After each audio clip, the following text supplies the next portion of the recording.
চলে এসেছে জিলহজ মাস। ইসলামের 4টি সম্মানিত মাসের মধ্যে জিলহজ মাস একটি। তবে এই মাসের প্রথম 10 দিন সবচেয়ে বেশি গুরুত্বপূর্ণ। এই সময়টাতে মহান আল্লাহ তার রহমত গুণে বান্দার প্রতিটা ভালো কাজের সওয়াব কয়েক গুণে বাড়িয়ে দেন। তাই আল্লাহ ও তার রাসূল সাল্লাল্লাহু আলাইহি ওয়াসাল্লাম এই 10 দিনকে খুবই গুরুত্ব দিয়েছেন।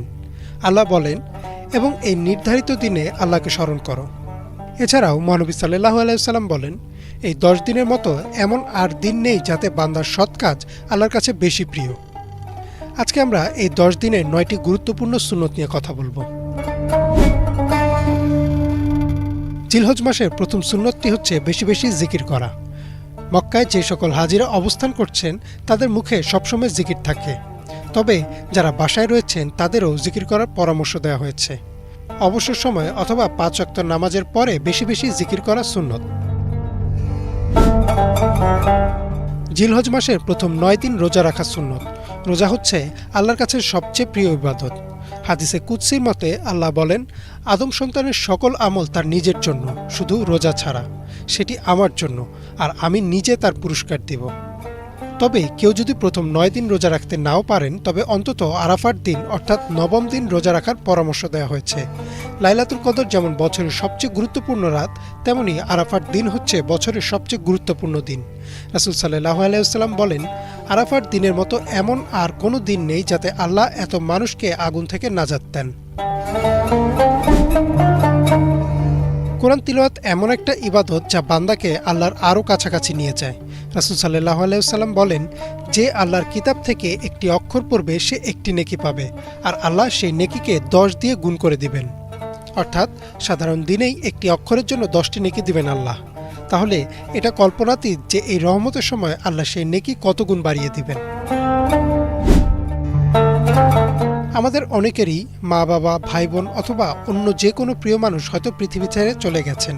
যারা হজ করছেন তারা সেই সব প্রিয় মানুষের নাজাতের জন্য দোয়া করতে পারেন, আর যারা হজ করতে পারছেন না তারা সেসব প্রিয় মানুষের পক্ষে সদগায়ে জারিয়া দিতে পারেন।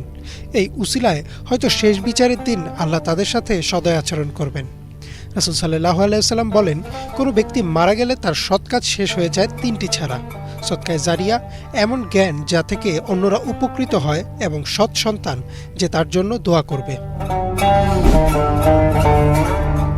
জিলহজ মাসের প্রথম 10 দিন রাতে তাহাজ্জুদ আদায় করাকে অনেক আলেম লাইলাতুল কদরের রাতের ইবাদতের মতো গুরুত্ব দিয়েছেন। আর সাধারণ রাতেই আল্লাহ তাহাজ্জুদের নামাজকে ভালোবাসেন, আর এই গুরুত্বপূর্ণ সময়টাতে এই নামাজ যে কতটা ফজিলতপূর্ণ তা আর বলা অপেক্ষা রাখে না।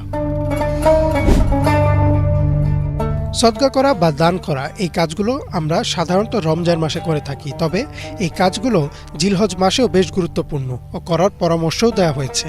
হাসান আল বাসরি রাহমাতুল্লাহি আলাইহি বলেন, একের পর এক হজ করার চেয়ে অন্য এক ভাইয়ের সাহায্য করাটা তোমাদের জন্য অধিক উত্তম। অর্থাৎ এই সময় আমাদের চারপাশে অভাবে থাকা ভাই বোনদের জন্য সাহায্য করাটা খুবই গুরুত্বপূর্ণ। হজ হচ্ছে আল্লাহর কাছে ক্ষমা চাওয়ার জন্য সর্বোত্তম ইবাদত। বলা হয়, হাজার আল আসওয়াদে চুমু খেলে একজন মুমিনের সব গুনাহ সেই পাথর শুষে নেয়। কিন্তু এমন অনেকেই আছে যারা হয়তো হজ করতে পারেননি, তাদের জন্য আল্লাহ তওবার দরজা খুলে রেখেছেন এই সময়।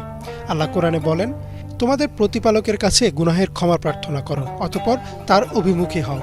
তিনি তোমাদেরকে এক নির্ধারিত কাল পর্যন্ত উত্তম জীবন উপভোগ করতে দিবেন, এবং যে কেউ বেশি আমল করবে তাকে নিজের পক্ষ থেকে বেশি প্রতিদান দেবেন। আর তোমরা যদি মুখ ফিরিয়ে নাও তবে আমি তোমাদের জন্য এক মহাদিবসের শাস্তির আশঙ্কা করি। জিলহজ মাসের 10ম দিন অর্থাৎ ঈদুল আজহার দিন নামাজ পড়াকে খুব বেশি গুরুত্ব দেওয়া হয়েছে। নবী করিম সাল্লাল্লাহু আলাইহি ওয়াসাল্লাম তার জীবনে সবসময় এই নামাজ আদায় করতেন, এবং তার চলে যাওয়ার পর সাহাবারাও এই নামাজ আদায় করতেন।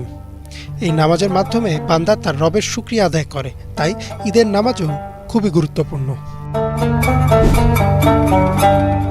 ঈদের নামাজের পর রাসূল সাল্লাল্লাহু আলাইহি ওয়াসাল্লামের শেখানো পদ্ধতিতে কোরবানি করাটাও গুরুত্বপূর্ণ। মহানবী সাল্লাল্লাহু আলাইহি ওয়াসাল্লামের একটা সুন্দর সুন্নত রয়েছে। রাসূল সাল্লাল্লাহু আলাইহি ওয়াসাল্লাম প্রতিবার একটা বেশি পশু কোরবানি করতেন তাদের পক্ষ থেকে যাদের কোরবানি করার সামর্থ্য ছিল না। এই সুন্নতটিও পালন করা যেতে পারে যদি সম্ভব হয়। এই 9টি সুন্নত ছাড়াও আরও ছোট বড় অনেক সুন্নত রয়েছে যা রাসূল সাল্লাল্লাহু আলাইহি ওয়াসাল্লাম পালন করার পরামর্শ দিয়েছেন। আর যেহেতু এই সময়টাকে আল্লাহ সম্মানিত ও গুরুত্বপূর্ণ ঘোষণা করেছেন, তাই এর সর্বোচ্চ সদ্ব্যবহার করা আমাদের কর্তব্য। ইমরান মাহমুদ, বাংলা ভিশন।